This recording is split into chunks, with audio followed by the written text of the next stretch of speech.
Hello, everyone, and welcome to EB Speaks, and welcome to this month's series, which I have called the Bounceback Series. And our topic for today is It's Never Too Late to Achieve Your Dreams.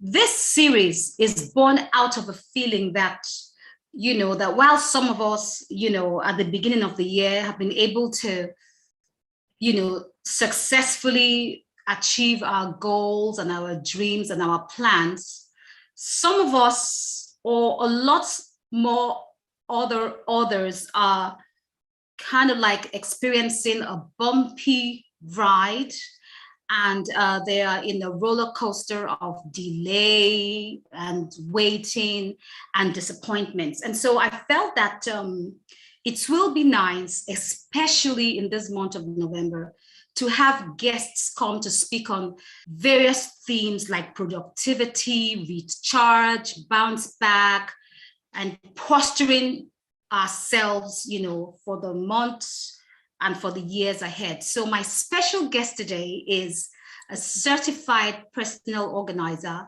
and one of Africa's leading productivity experts. She is an author, she is a podcaster, and a life strategist. She's Cresta Durojaiye. Hello, Cresta. Hi, Evie. I'm happy to be here. And hi, everybody. Yeah. So, Cresta, whenever I bring people on EB Speaks, I always bring people here to achieve something. And with you here, I hope that at the end of this conversation or at the end of this interview, that our listeners will be empowered with practical tools and strategies to live life fuller and perform more optimally. And so thank you everyone for joining us today. And I'm highly appreciative and delighted of the fact that you're here today. And if you're a returning viewer and a subscriber, I want to say thank you very much. And if you're a first-time viewer, I want to say thank you very much. And if you haven't subscribed to my YouTube channel, please subscribe. And you can be a part of this conversation by leaving your comments in the comment section below. And please don't forget to like this video and to share this video as well. Now, welcome, Cresta, once again to EB Speaks. Thank you. Thank you for having me. Thank you. But before we go into the conversation proper, I'd like to talk about you for a tiny little bit. So I was reading through your profile and I was snooping around for you in LinkedIn and your social media handles. And you serve as a founding chairperson of the Association of Productivity and Organizing Professionals in Nigeria. You are the author of the MadHouse Professional Organizing book and the president of the PineTree Group of companies, currently comprising of the PineTree Organizers Inspire. And you also have a PineTree Container Store. And you are the recipient, one second now, I'll just look at this so that I don't forget it, 1 second. So you are the recipient of the London 2020 Shine Legacy Award in Productivity and the WEF Cairo 2020 Award for Exceptional Woman of Excellence. And you are a WEF London 2019 speaker and a recipient of the WEF London 2019 Iconic Woman Award. And you are passionate about creating systems and structures for organized workflow and personal transformation. That is excellent. Thank you. Thank you. Yeah. So, Cresta, before I delve into the conversation proper, I think I have an idea of who a productivity expert is. But what does a certified professional organizer do?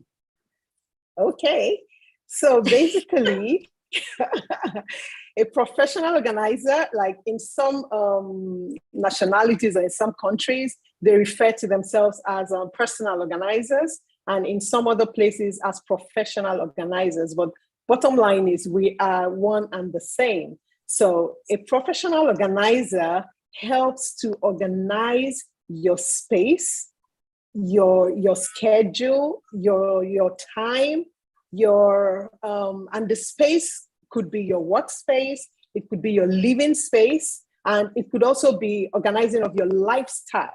So all of this come together, and when we organize your space or lifestyle, we come in, we zoom in on the areas where you have clutter, and we take out the clutter, work with you to take out the clutter and help to restore or put in place organizing tools, organizing structures, strategies that help you function optimally. So for example, if I just want to make it as basic as possible, I come into your home because you've called me. Oh my God, I'm consistently looking for stuff. When I need my car keys, I can't find them. I check in my trouser pockets, I check in my bag, I check everywhere I can find them. When I need specific clothes that I think I may need for a program, and I say, look, I have to wear a suit, I can't find that particular suit. Or sometimes you go shopping and you buy stuff that you already have like 3, 4 of in your pantry. You call in a professional organizer, they sit with you, they process where the problem is coming from. Why are we having these issues?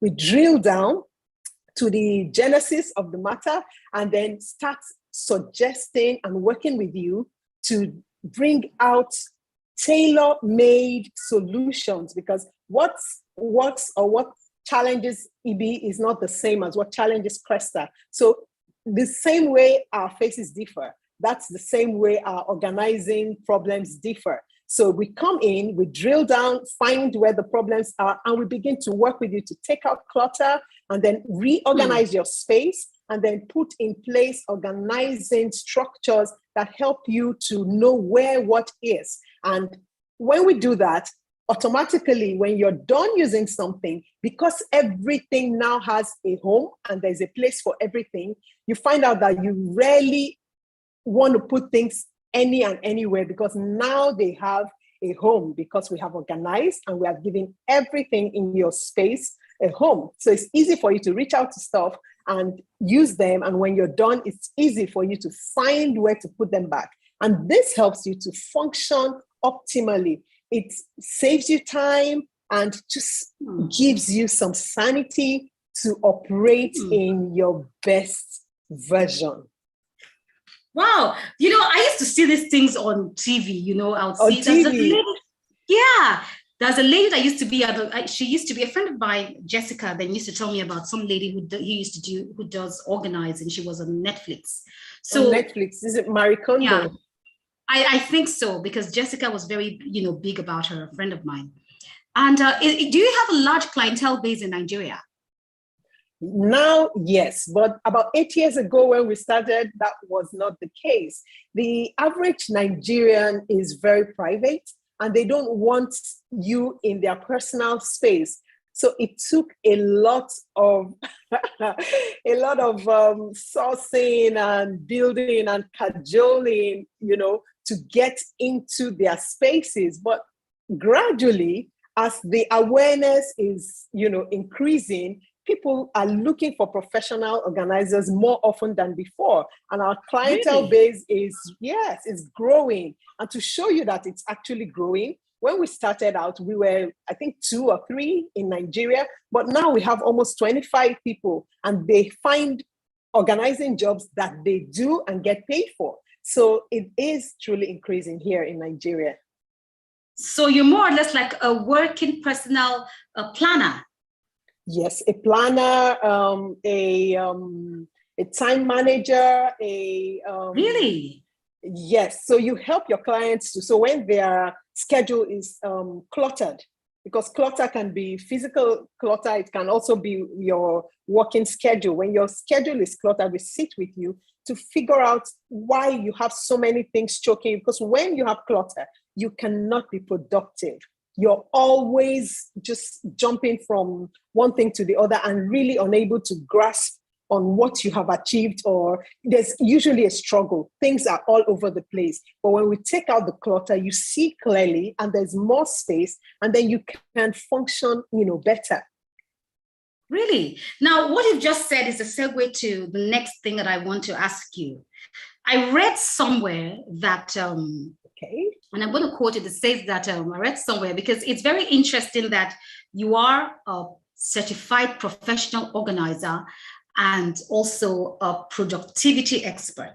So I'm going to say that I read something somewhere, and they said that our environment, and be it the living or the workspace, can affect our mood, productivity, and creativity. So that statement is factual, is it? Very factual. There's no how you can function optimally in a disorganized space or with a disorganized schedule. You would always have to put an organizing structure or system in place to help you function better. So as long as there's clutter, you can't see clearly. It affects your brain. Your brain is also cluttered.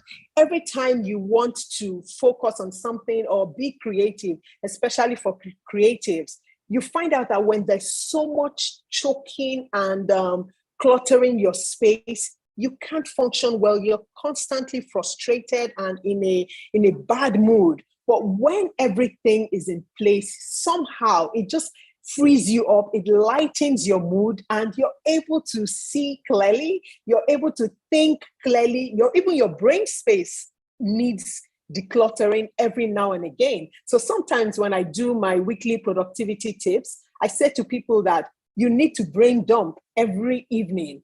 You need to brain dump. When you come back, just pour out all of the things that are clogged in your brain from the day's activities. You need to sit down. I always advise for a time to think corner where nobody is disturbing you, and you just go relax in that corner and do like a brain dump, take out everything, unburden, so that you can be lighter. When you are burdened, you can't even rest well. You can't sleep properly. You turn this way and you're thinking, oh my God, I haven't put what I brought out of the freezer. Oh my God, I haven't brought out what I need to wear. You're constantly agitated and worked up. But the moment you can brain dump, declutter your space, declutter your brain, your mood lightens, your space frees up and brightens, and you can just be more creative and more productive. Like, is there any such thing as an organized mess?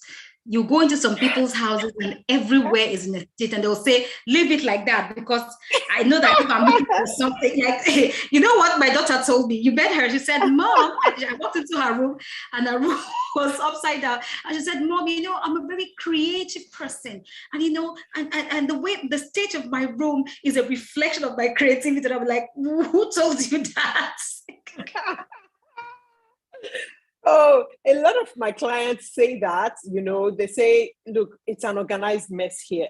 It looks like a mess, but it is organized. And I say to them, no. So for example, when you find yourself, let's talk about something like document organizing, and you're in a place where you need a particular document urgently. Now, if you have that organized chaos, when you are in the space, perhaps you may find what you're looking for, but have you ever thought of when you're somewhere else and you need that document urgently, and you say to someone at home, hey, Jane, could you help me look for? Where are they going to start from? When the space is organized and everything is labeled, you can say to Jane, hello, Jane, so go to my room. In the filing cabinet, the top drawer, if you pull it out, you would see a label that says visa documents. Pick out, because everything is in order, it's easy for anybody to find something on your behalf and put it back. on your behalf. And truly, most of us live with people in our space. So you find out that when everything is not organized and instead you have the organized chaos, every now and again, John comes in, he picks something up, he drops it somewhere else. Jane comes in, she picks it up from there and she drops it. When you're looking for it, you can't find it and you get worked up and frustrated. And then you're not in your best frame of mind. And so you cannot churn out anything that is productive. So it does help to have your space organized. I don't agree with the organized chaos. You know, some people have shared robes. Absolutely believe you. Shared robes, floor robes, table robes, where they put their clothes on the chairs, on the floor, on the table, and they say, just leave it there. No, it doesn't quite work. It just doesn't work. You know, Cresta, you're all the things you're saying, right? Either I'm saying her. I'm like, oh, God. Lord have mercy. You know, so, there was one time my husband and I were in the room. When my husband and I got married, both of us agreed. Both of us, we agreed. Listen, we will never hang clothes on our wardrobe doors. We would never leave our room untidy. We would never hang clothes. You know the way people just put something on their wardrobe, just hang things on their wardrobe. So we would never do that. Yeah. We agreed that our room and our house was going to be organized and clean because we one day I think we were watching something and somebody said something that retouched us that made sense to us, that a clustered life or a cluttered life is a life that is disorganized. Yeah. So so that then makes very true sense. Yeah. So Cresta, today we're here to talk about it's never too late to achieve your goals.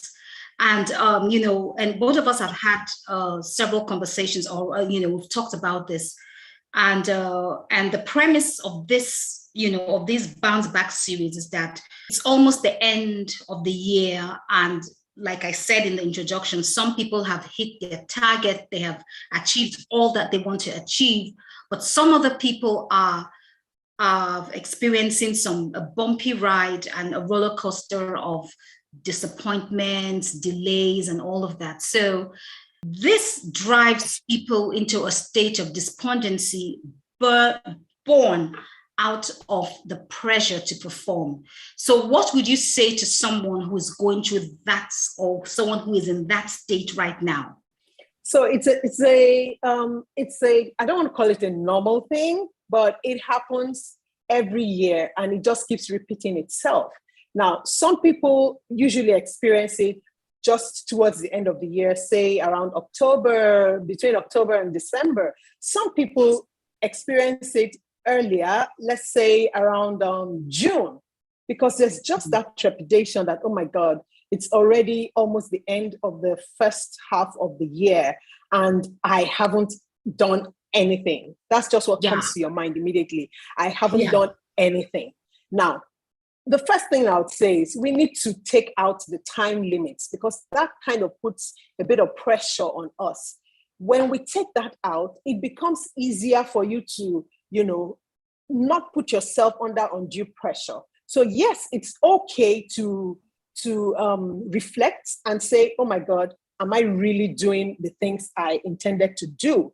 But it's another ball game altogether when you put so much pressure on yourself and then it leads to depression and you start to get demoralized. So I would say, leave the first half of the year where it is. Leave the end of the year where it is. Just always check and focus on yourself, and not in comparison with a timeline of some sort that puts you under pressure to feel that, oh my God, performance anxiety. I don't think I'm performing well enough.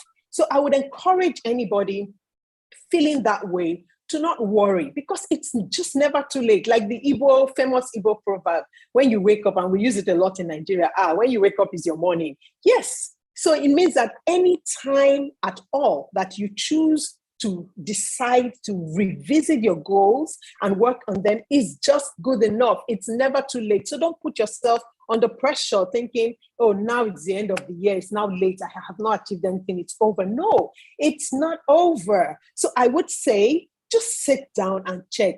Do you know that sometimes we actually achieve a lot, but because we are not tracking or measuring or monitoring, we just put a blanket thought. Okay, so for example, you said you wanted to get an admission for your master's degree or doctorate degree, as the case may be. And by the end of the year, you're still here. You are not in the country where you thought you'd be doing the master's degree. And so you feel you have failed on that project. No. But if you revisit and reflect on the project, you'll find out that, hold on, at least I called the embassy, at least I called the school, I filled the registration forms. Every one of those efforts that you put in count for something. And you cannot then put a blanket cover, pressure on yourself and say, oh, just because you didn't arrive at the end or you didn't complete that project or goal, it means that you have failed. No. So sometimes it helps if you can look at it and see the little wins that the efforts you've made so far have achieved. And you know what? As long as you put in effort, you have done well, and you need to give yourself a pat on the back. Putting in effort is productive enough. That's what I would say to anybody feeling that way right now. So you may have put in effort, but the goal may not be complete. But celebrate the effort you were able to put in and just keep going until the goal is complete. So don't get discouraged. Keep going. Even if it's the end of the year, keep going. There's no boundary. There's no limits. So just keep going. That's what I would say. Wow. This thing, when both of us had this conversation yesterday, you said so many things to me that I kept saying, thank you. And I actually, began to feel good, about myself, because you made it seem that, that every little step you take is important. A few weeks ago, I had this guest, Brenda O'Keefe. She's a mental health specialist. She came in and we had a conversation about mental health. And she said that she talked about being kind to ourselves or speaking to ourselves kindly. And she said that it kind of like changes our neural pathways. Yeah. So this kind of like connects to what you're saying, that even just looking at the little efforts that I've made and appreciating it helps to ease my mental health because I'm being kind to myself. In fact, just the fact that you're celebrating yourself makes you more excited about wanting to try the next goal. Every time you say, oh, okay, at least I got this done. I may not have gotten to the end of the journey yet. And it's always a yet. Because that means that you're not at the end and you're probably just like Ibi says, at a bend, Yeah. So it's okay because when you tick that goal as, oh, okay, I did this, I did that, your adrenaline level begins to rise and you start to feel good.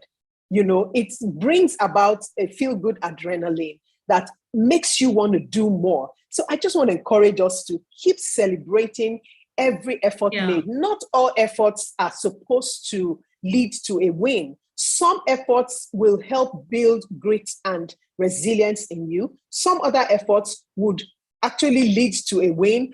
Every effort has its purpose, but celebrate, understand that, and celebrate every effort that you make for what it is. Because if you keep thinking, oh, every effort means I have to win. I put in for an essay competition and I did not win. So it means that I have failed. That will demoralize you. But if you look at the fact that I actually sat down and I put this wonderful piece together, it may not have won the competition, but I did create something. That gives a different feel and vibe altogether. And that is where we should be. Fantastic. Absolutely fantastic. Listen, I love what I'm hearing. Thank you. Now, I want to ask you this. So again, you touched on something. There's this slogan that we say that the hustle is real. And indeed, the hustle is real. you know. True. And someone currently facing, a situation, like the realities of delays and setbacks and disappointments is staring back at the person, the kind of way. So the thing I'm trying to say is that, in as much as we kind of like, okay, so fine, we give ourselves the pats on the back and all of that. Sometimes the realities of the disappointments and delays, it's facing us and all of that. So, and it's a tough place to be in, so to speak. So as a, let me take my glasses off now. As a productivity coach, what would you say is some of the common mistakes that people make aside from putting a time limit? So we have that mistake of time limit out of the way. I would also say another common mistake that we make is feeling as though when we fail or when we fall, that it's the end, But I want to encourage somebody out there. Failing and falling is not the end. Again, I'll borrow Evie's word. It's a bend, Now, as long as you're still breathing and you're on this earth and you keep doing what you're doing, whether you're succeeding at it or not, you have not failed. You only fail when you stop. So I would say, don't stop. And when we fail, we learn different ways of maybe how not to do something or how better to do one thing or the other. So those failures, if you look at them, they come to teach you lessons. They come to strengthen your resolve. They come to show you how better to do it, how not to do it next time. And I don't know if it's okay to share my own personal experience. Now, when I started out with professional organizing about 8 years ago, I had this goal in mind, this dream. I said, I wanted to be a certified professional organizer. Now, organizing is kind of innate for me. It just came with me. I don't know how come.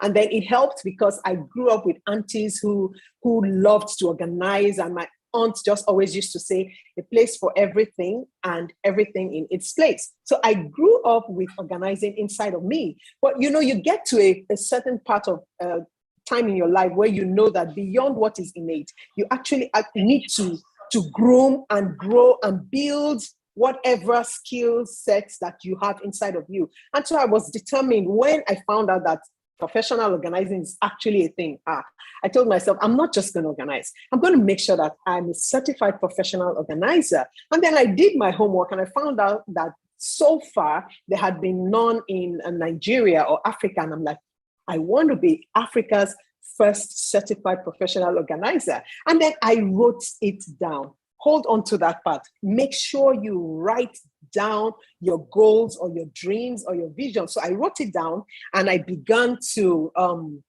I wrote it down and I began to work on it and put stuff in place to make it happen. Now, to cut a long story short, it took how many years of putting in the work? It took me investigating and checking what are the requirements. So sometimes the mistakes we make is that we want to achieve something, but we don't take the pain to go and find out what is required to achieve that particular goal that we want to achieve. Now, besides what is required, every goal, every beautiful thing that you see out there, every brand, every vision needs quality time invested into it to grow and become what it is supposed to be. And so for this dream of mine, it required me accumulating 1,500 hours of paid organizing work experience. And so it meant that I couldn't just wake up and say, oh, I want to be a certified professional organizer, and because I have the money or because I know and immediately it happens. No, there's always a process, and we have to always follow due process. When you don't follow due process, you find out that whatever it is that you're building may not be able to stand the test of time. And so in those 3 years, I was building, working, accumulating the hours. And when it came to writing the examination, it wasn't that straightforward. I needed a visa to go to the US to write. And it was denied twice. All that was demoralizing for me. And it felt as if, oh my God, maybe I should just give up or something. But imagine that I had given up then for real. But what did I do? Every time I met a roadblock, the mistake we make, the moment we meet a roadblock or a challenging situation, we back out, we give up, and we get totally discouraged and say, you know what, this thing is not working for me. It's a typical thing that we say back here in Nigeria, I tried it, so it's not working for me. No, when you meet a roadblock, avoid making that mistake that we all make by wanting to give up. Go back to your drawing board, which is why I said you must always write down and put your plans all written down, because that written documentation is your roadmap. It's what guides you and shows you, you know, when you're going on an adventure, you use your map. So you must have it. And every time I met a roadblock, I went back to my drawing board. Okay, I didn't get the US visa. What do I do? How else can I make this happen? And I start checking again, and recalculating or re-strategizing or rerouting. And I find out I can also write it in the UK. And I went ahead to apply. I later find out that, they are no longer doing it in London, where I had accommodation and everything sorted. So I had to plan for another location in the UK. And I did that. But bottom line, after I did all of that, saving, going back to the drawing board, back and forth, guess what? I wrote that exam and I didn't make the cutoff mark. So sometimes you put in a lot of effort, you put in a lot of resources, funds, and it may still not work out. But don't make the mistake of giving up. You have to keep trying. So go back again to your drawing board, look at your blueprints and find out, okay, where did it go wrong? What can I do differently? If I went this way and it didn't work, can I try another route? You know, when you're going with your Google map, it will tell you recalculating, rerouting, you know, go and reroute your plan and see how you can do it. And I cried. It's okay to cry. It's okay to be discouraged. It's okay to feel disappointed. But when you're done crying and all of that, don't sleep there. Dry your tears. So I locked myself. It's one of those examinations that the results comes out immediately. My hands were shaking. I went into the restroom and I wailed. How could I have traveled all the way from Nigeria down here to write an exam? And oh my goodness, I didn't make it. What does this mean? Like, I broke down and I wept. I was shaking. But after that, I dusted myself. I cleaned my eyes and I said, if you want to be Africa's leading certified professional organizer, you need to keep going. And so I went back and found out details of how I could rewrite the exams. And in the process of that, I found some loopholes in the system and I addressed it. I sent a very lengthy email, addressing every one of them. And I said to myself, if I'm going to be the authority when it comes to professional organizing, there are some things that I have to set right so that those coming after me can have it a little bit easy. And it comes with the forte when you are trying to be the leading expert or anything over any area of your life. And so I did all that. And yours truly, a lot of things changed. They got to agree for us to be able to write the examination in Nigeria. There were a lot of things that changed because now imagine that I just made the cutoff mark that first time. I may not have bothered about I would forget, like they said to you, that when you're pregnant, all the drama and everything, the moment you hear the cry of the baby, that you forget all the pain. That may have happened. I would have gotten it and I would have forgotten all the drama that went through. But because of all I went through and at the end, I still didn't make it, it pushed me to seek for changes here and there. And I got it. And at the end, ladies and gentlemen, I did it again. I put in all the efforts. I worked hard. And another mistake we make sometimes is going the journey alone. So I had my tribe around me, my family, my close friends who kept saying, you know what, Cresta, with or without this certification, you're already Nigeria's leading organizing expert. But we know you need this certification. So first of all, don't feel that you're not an expert simply because you didn't make the cutoff mark. So get that into your head and then put in all that it takes. Because sometimes if you don't tell yourself the home truth, you work in discouragement, you work in negativity, and it still continues to bring back the same negative result. So sometimes you need to confront the situation, address it, figure out what needs to be put in place, then put it aside and set your face as a flint and then keep going. And I did. And come 2020 February, I got to write I was the very first person to write that exam in Nigeria without having to travel out again. I wrote it, and this time around, when I passed, I was so happy. Oh my gosh. Like, oh my God, this happened. But what am I saying? You will meet roadblocks, you will meet difficulties, but you need to brace yourself and you need to keep going. You can be a part of this conversation by leaving your comments or your questions in the comment section below. Now, I have 2 comments, and let me read out the comments and I'll go back to the conversation. So, I believe success is a process and failure is somehow part of it. So long as we fail and keep moving. Sometimes we need to fail in some things to be able to learn what is necessary. I think we should see failure as a propelling force to drive us further. That's fantastic. Yeah, that's true. Yes. Krista, yes. Yeah, you know what I always used to say? What I always used to say, right? I always used to say that I'll give you the full version of what I always said, that is not the end but a bend. And this is born out of my personal experience of disappointments and pain. And I would say that disappointments or failures or delays is not the end, but a bend. And what it does is that it extends your capacity to endure and to seek out new ways of doing things.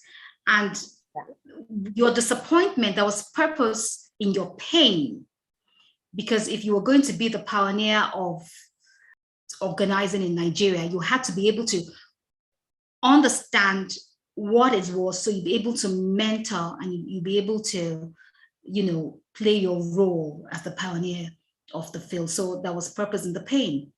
Yeah, totally agree. From your experience as a productivity expert, no, I'll ask you that one. I've asked you that. So let me ask you the next one. Okay. So what would you say should be the posture or the mindset of somebody who is in the process of waiting? I would say keep it simple. Keep it simple. Know and understand your pattern and your capacity. And then posture yourself every day, preparing to push just one step beyond the limits of the previous day.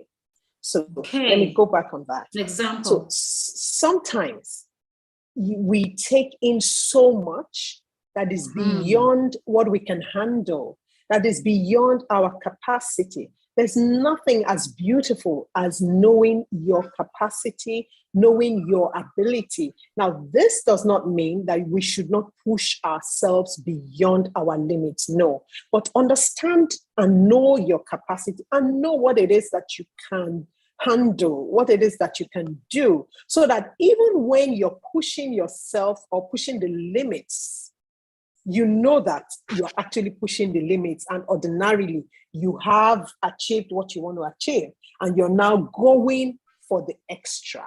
So I would say, as long as you are successfully moving a step ahead of where you previously were, then you are being productive enough. And so you should just have that posture, that mindset that I want to every day be the best productive version of myself.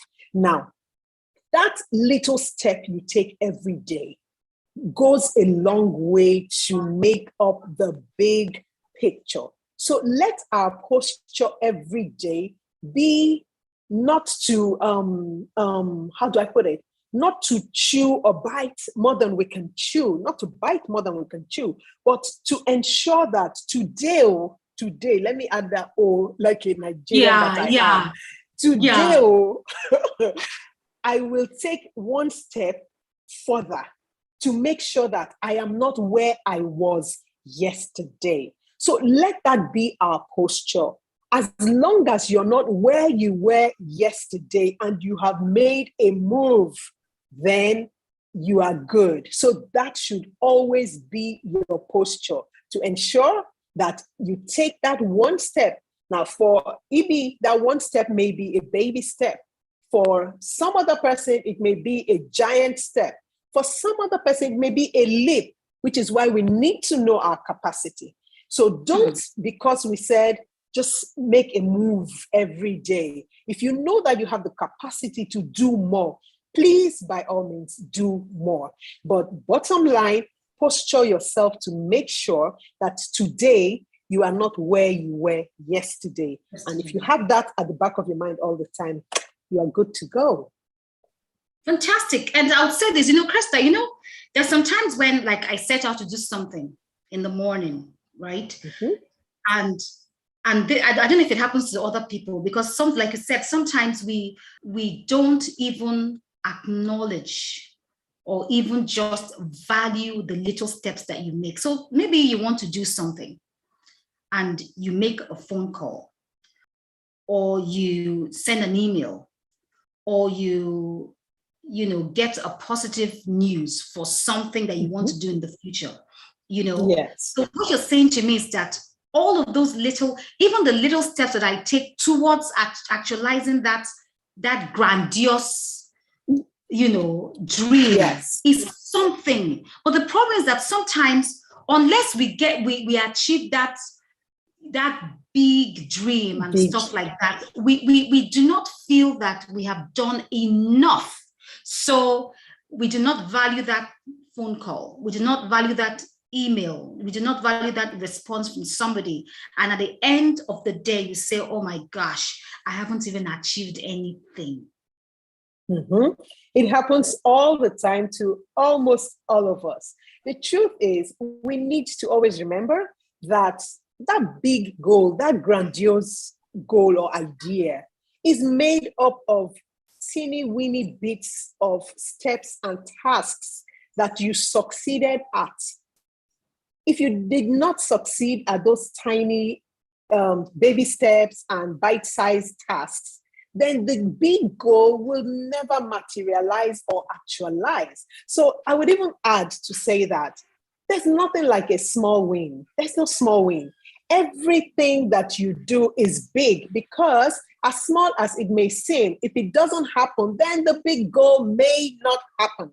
So I would just say, look, celebrate those baby steps. They are important. It is the baby steps that lead to the big dream becoming a reality. It is the individual building blocks that you put one on top of the other that end up bringing your skyscraper standing tall. So every little step, every building block is very important and critical, and should be celebrated, should be shouted about, because the more you rejoice over those ones, celebrate them and keep going, the more you progress towards achieving the big goals. So there are no small ones, and the small goals and tasks come together to make the big goal or vision or picture that we are looking at.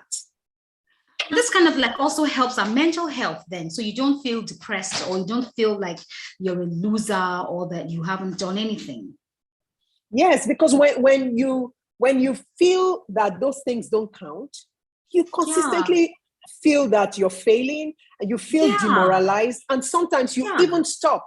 In fact, a lot of people I have worked with in terms of strategy sessions and coaching sessions, I find out that sometimes when I sit with them and dig out the many victories, they are elated. They're like, oh my God, I didn't see it that way. And it encourages them to begin to get up and say, you know what, I'm going to try this. And every time I hear someone say to me, look, I've tried everything, it didn't work. And you want to say, okay, did you write? I've written it. That's what they said. Write a goal, do this. I put timelines. It did not work. What does it did not work mean?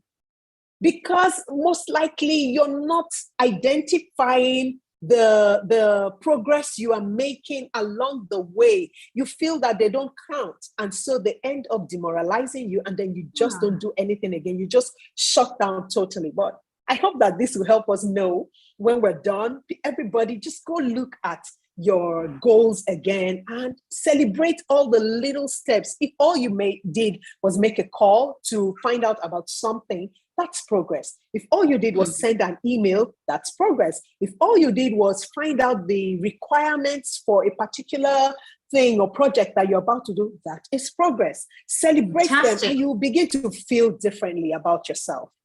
Hallelujah. Praise God. Glory. Yeah. So guys, listen, if you like this video, please, I'd like you to like it and share it and leave your comments. And if you're watching and if you haven't subscribed to my YouTube channel, please subscribe to my YouTube channel. It's Ibinabo Enebi. Now, Cresta, we've gone far, but I want you to give us tools, the tools that we require to live optimally, practical tools that our listeners can use in working towards a better productive outcome. Okay. So I think off the top of my head, the particular tool that I would like to share is, and most of the tools I use are tools that I have used over the years, and they have worked for me. So I'm happy to share them. And the good part about this particular one is that it's timeless and it's a plug and play process, so it's easy for anybody to use it at any time. So don't feel it's only for the end of the year when you start feeling you didn't achieve anything. No, at any point in time when you feel you want to start afresh, you want to do something new, you want to just throw in some color in your life and everything, you can use it. I call it the 4 hours of a bounce back. Now, a bounce back is, how when you feel like you have fallen or you have failed or things are not quite working like you thought they would, you need that bounce back. I always say to people that we need to just bounce. And when I say it, I like to bounce. So you need to bounce back. So the 4 hours of a bounce back, the first one is review. I would encourage us to identify and look through our intended goals. This is for the purpose of, not for the purpose of making you feel discouraged and say, I knew it, I was not doing well. No, this is for the purpose of finding out all those wins that are hiding somewhere that you didn't even know, all those little goals that you put together and you have been able to tick the boxes, but you didn't physically tick it because you never looked at it. So I would like for us to identify, look through our intended goals, and in looking through, let it help bring clarity on what we need to focus and zoom in on. So the steps will be, first of all, when you start reviewing, you need to list out all those goals that you have planned to achieve, probably in the course of the year or in the course of a particular season. Then when you've done that, after listing them out, start reviewing one after the other. And as you review each one, put them into a column. So one column maybe on the left can be the goals that you have achieved and the ones that you are yet to achieve. Now, when you do that, after going one by one and you put them together, at the end, you'll be left with your goals in 2 sections. Now, you go to the next level to reflect. After you have put down, you've separated them to what you've achieved and what you are yet to achieve. I'm trying not to use the word not achieved, because that in itself can start making you feel, I have not achieved some things. So I'm saying yet to achieve, because you're still going to achieve them. And there's no time limit, like we said. So when you go to the R2, the second R is to reflect. Reflect over each item and identify your progress level. How did you do for each of those ones? How did you perform? Now, this is very critical because sometimes, we may not have completed the goal like we have said over and over again here, but we may actually have made some notable progress that is something that we should celebrate. So check all of them, reflect on it. So for each goal that you have completed, find out, what was it that I did that helped me to complete this goal? Then note it down. Now, go to the next level and say, for each goal that I'm yet to complete, what was it that what has prevented me so far from completing it? Also note it down. Then you go on to the next step and reflect on all of the success or failure patterns. I don't want to call them failure patterns. So what are the patterns that you have seen? Now, once you observe and identify them, note, what do I need to improve on? Write it down. What do I need to do differently? Because maybe I've tried it like this, it didn't quite work out. How can I do it differently? And then also check the ones that I did so well in. How can I do more so that I keep having wins on those particular ones? Because you're already doing well on them. How can I increase the whatever effort I'm putting in there so that that multiplier effect begins to show? Now we go from there to the R3, that is relaunch. Okay. So when you've done all of this, the next thing that will naturally come to you is a desire to want to try again, to want to relaunch. So to help you bounce back, we need to put those fresh plans in place. Now, that means that there's no space for giving up. It means that we have to just start to plan again how we want to relaunch. Now, you can decide to relaunch as often as you feel the need to. And I'm saying this particularly because sometimes we just put all those limiting and restrictive beliefs in ourselves that, okay, I tried it before, so I'm not doing it again. No, as often as you feel, okay, you know what, I want to start afresh with this thing. Maybe I didn't quite follow the right process. Now that I understand how it works, I want to do it again. As many times as you feel that way, we give you permission. We give ourselves the permission to do it because it is never too late.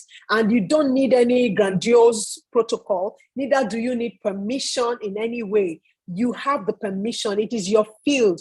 Own your space and take charge and prepare to relaunch. So put new plans in place. Now, how do we go about doing that? List out your new set of goals. And when you're doing that, make sure that they are SMART. SMART meaning make sure that those goals are specific. Make sure that those goals are measurable.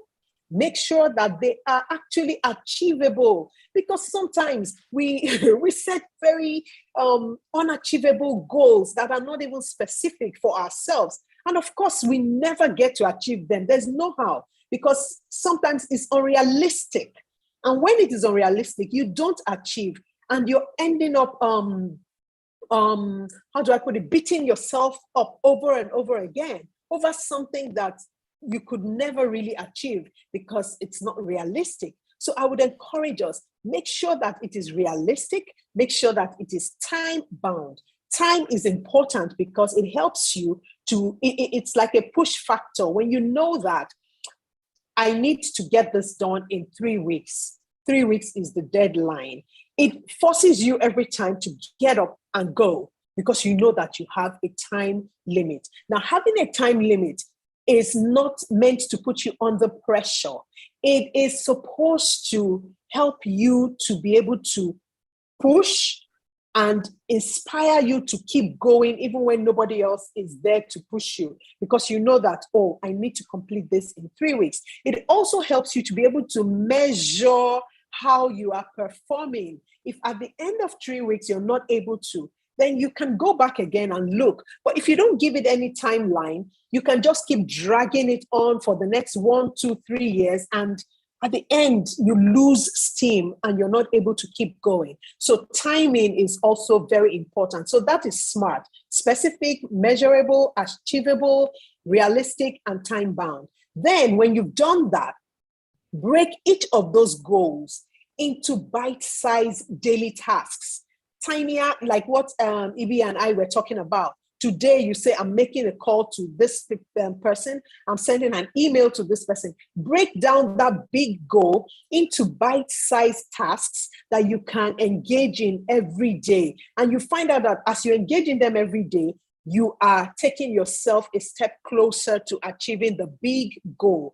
After you've broken them down into bite-sized daily tasks, give each task a delivery timeline to help you actually measure your progress and to keep your steam and passion level alive. Now, after that, decide on a time that you want, a periodic check format that works for you. Always use what works for you. Don't use what works for somebody else, because at the end, you will meet with a difficult situation where it's just not working, like we say, and then you give up. So if what works for you is a daily check, then do that. If what works for you is weekly or bi-weekly or monthly or quarterly, do that. But agree on a time and a day and say, every last Saturday of the month between 7 p.m. and 9 p.m., I will sit down and I will review my performance. When you do it that way, and you also set an alarm to remind you to ring and say, it's time to review your progress. It helps you to see that, oh my God, I'm actually doing well, because it's when you don't measure that you're not properly informed and you're not managing your expectations, and then you begin to wilt and get discouraged again. Now, the final R is rest. So you put all these goals together, you've put timelines, you've put a check format for yourself and say, I'm checking every month end or every weekend. Now, the next thing, put those goals aside and rest. The value of rest can never, ever be overemphasized. So we need that energy. If you don't have the energy, you can't bounce back. It takes somebody who is energized and in good mental and bodily state of mind to be able to bounce. So if you're going to bounce back, sorry, see, that's one of my alarms ringing to tell me. My alarm just rang to tell me that I need to check, record all the spends, all the things I've spent on today. So I would love to hear how your alarms ring and remind you of things that you're supposed to do. So the final hour, the rest, you need energy to be able to bounce back.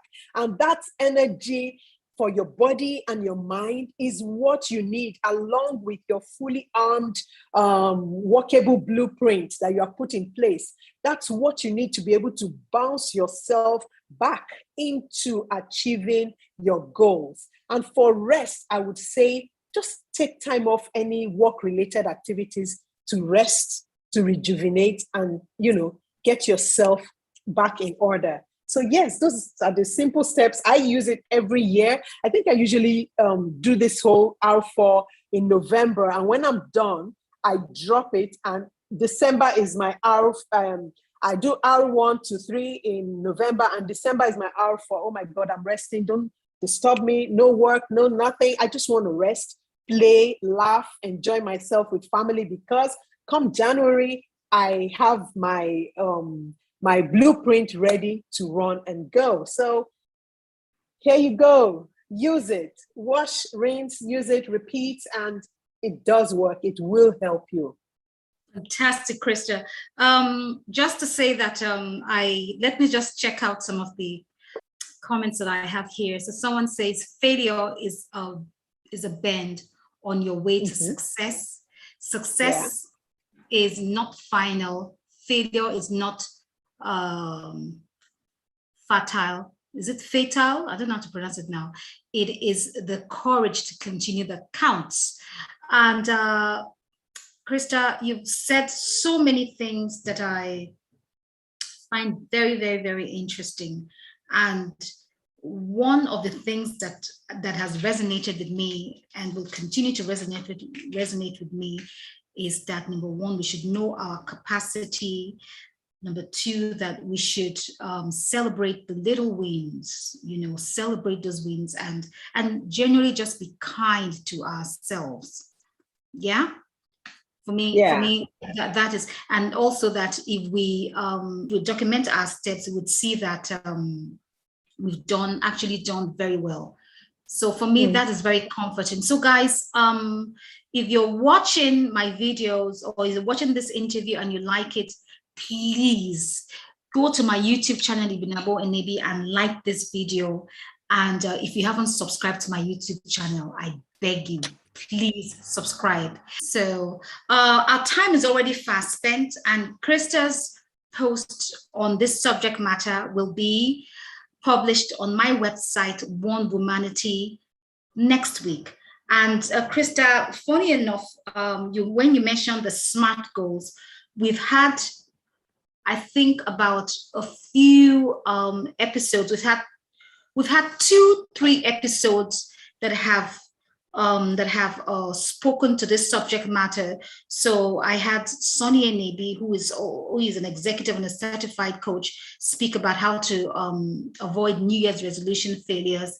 And he also has an article on my website, onewomanity.com. And we also have the video there. And we have Revisiting Your Goals. We have a video there as well. So people can actually go back and watch those videos, as well as also watch this video. And in the meantime, also, you can also go to my website, onewomanity.com. I have interesting reads for everybody, from expectant mother to retiree. We have, something for everyone. And Cresta, if there's anyone who is watching today and they want to get in touch with you, how will they get in touch with you? Okay, they can reach me via my website. I have all my contact details there. www.crestadurojaiye.com. Fantastic. And you can check her out on her social media handles. She's on Instagram. She's on Facebook. Are you on Twitter? Yes, I am. Cresta D on Instagram, Cresta D. That's Cresta DEE on Instagram and Twitter. So, Ibi, may I just add some parting life lessons, because I love to share life lessons. Okay. May I just add that whilst we're doing all of these things we're doing, we need to note that Rome, that old saying, Rome was not built in a day. So achieving a goal or building a dream does take time, and there's due process involved. So don't pressure yourself. Give your dreams the time they need to grow, to mature, to bear fruit.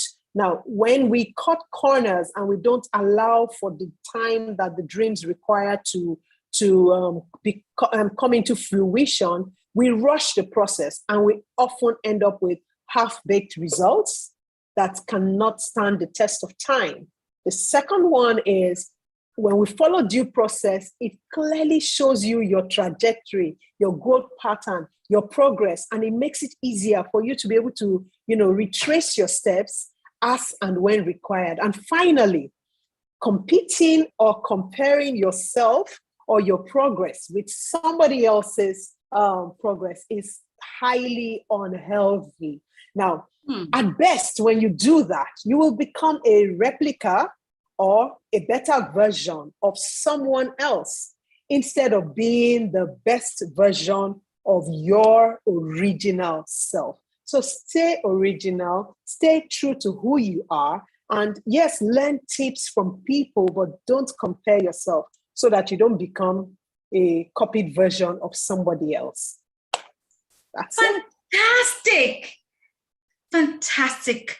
Now, I want to thank each and everyone for being here today. I'm highly appreciative of your time, and I have learned a lot today, and I'm sure that you all have learned, because like we all know, information is power.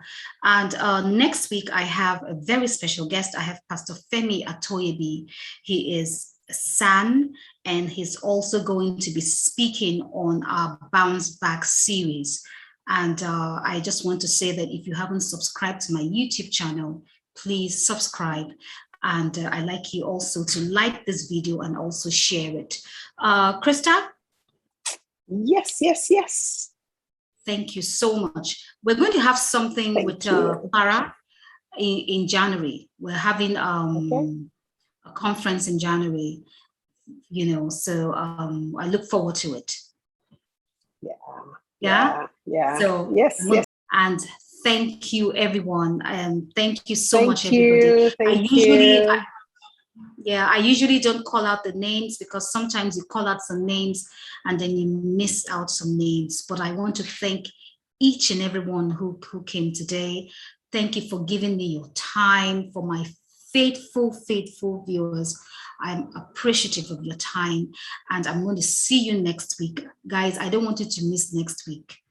Please don't miss it, because we're going to look at different angles of the bounce back subject matter. So until I see you again next time, thank you very much. Cresta, call you. Thank you. Bye, everybody. Bye. Thank you.